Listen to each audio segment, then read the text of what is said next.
Jika kamu tidak tahan terhadap penatnya belajar, maka kamu akan menanggung bahayanya kebodohan.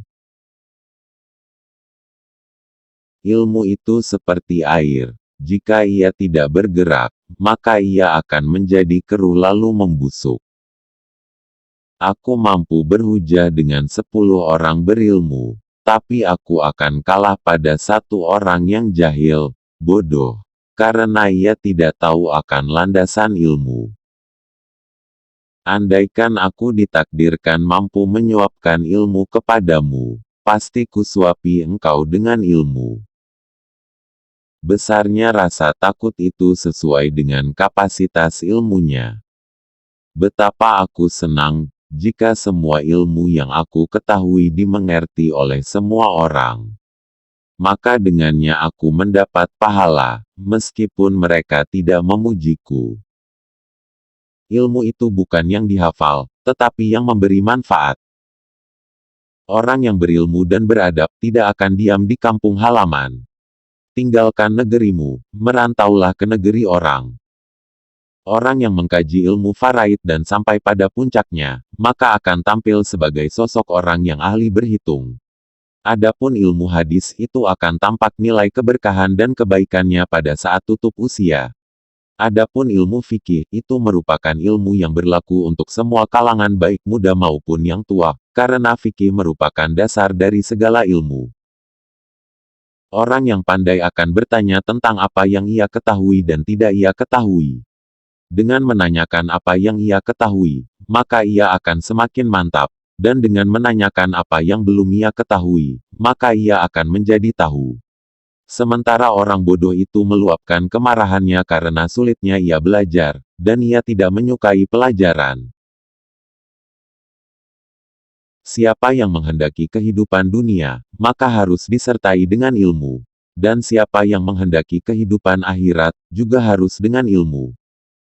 Cukuplah ilmu menjadi sebuah keutamaan saat orang yang tak memiliki mengaku-ngaku memilikinya dan merasa senang jika dipanggil dengan gelar ilmuwan. Cukuplah kebodohan menjadi aib saat orang yang bodoh merasa terbebas darinya dan marah jika digelari dengannya. Andaikan aku ditakdirkan mampu menyuapkan ilmu kepadamu, pasti kusuapi engkau dengan ilmu. Ilmu tidak akan dapat diraih kecuali dengan ketabahan. Ilmu itu adalah sesuatu yang bernilai positif, bukan yang menempel di kepala. Tujuan dari sebuah ilmu itu adalah untuk mengamalkannya, maka ilmu yang hakiki adalah ilmu yang terefleksikan dalam kehidupannya, bukan ilmu yang hanya bertengger di kepala. Jika terdapat banyak kebutuhan yang harus dipenuhi, maka mulailah dari yang terpenting dan mendesak. Barang siapa mengadu domba untuk kepentinganmu, maka dia akan mengadu domba dirimu. Dan barang siapa menyampaikan fitnah kepadamu, maka ia akan memfitnahmu. Jika ada seorang yang ingin menjual dunia ini kepadaku dengan nilai harga sekeping roti, niscaya aku tidak akan membelinya. Kaji dan dalamilah sebelum engkau menduduki jabatan, karena kalau engkau telah mendudukinya, maka tidak ada kesempatan bagimu untuk mengkaji dan mendalaminya. Manusia yang paling tinggi kedudukannya adalah mereka yang tidak melihat kedudukan dirinya, dan manusia yang paling banyak memiliki kelebihan adalah mereka yang tidak melihat kelebihan dirinya. Pekerjaan terberat itu ada 3, sikap dermawan di saat keadaan sempit, menjauhi dosa di kala sendiri, berkata benar di hadapan orang yang ditakuti.